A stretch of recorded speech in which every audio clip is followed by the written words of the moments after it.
হ্যাঁ ও আমি আমি ভাবলাম চলে যাচ্ছি, আমি 364 চলে যাচ্ছি। নোলান, তুমি ওর খেয়াল রেখো। হ্যাঁ আমি রাখবো। আজকে বেশ ঠান্ডা পড়বে আর অনেক বন্য জন্তু আছে, তাই আমার মনে হয় একটা শেল্টার তৈরি করতে হবে। আমারও তাই মনে হয়। সবসময় হ্যাঁ বলে। যাই হোক, তোমার বিছানা পাইন কাঠের খড়ের তৈরি, আর তুমি আগুনের এত কাছে ঘুমাতে। হ্যাঁ একদমই। আর একদম। যদি আগুন লেগে যেত? Well, তাহলে আমরা একটু আরে, গরম থাকতাম। এটা জলাভূমির জল। আমরা জলটা গরম করেছি, এখন এটা খাবার জল হয়ে গেছে। একটু খেয়ে দেখো। এটা খাওয়া সেফ তো? হ্যাঁ, একদম। আচ্ছা। হ্যাঁ, কেমন ভালো। লাগলো? জলাভূমি থেকেই 24 ঘন্টা হলো তোমাদের দেখা হয়েছে। হ্যাঁ, একে অপরকে কেমন লাগলো?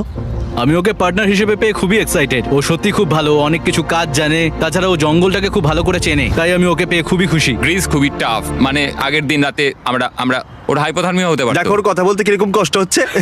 এটা হলো ওদের অরিজিনাল ক্যাম্প। ওরা কি এখানে আছে না চলে গেছে? গ্রেস, এই ফুটপ্রিন্ট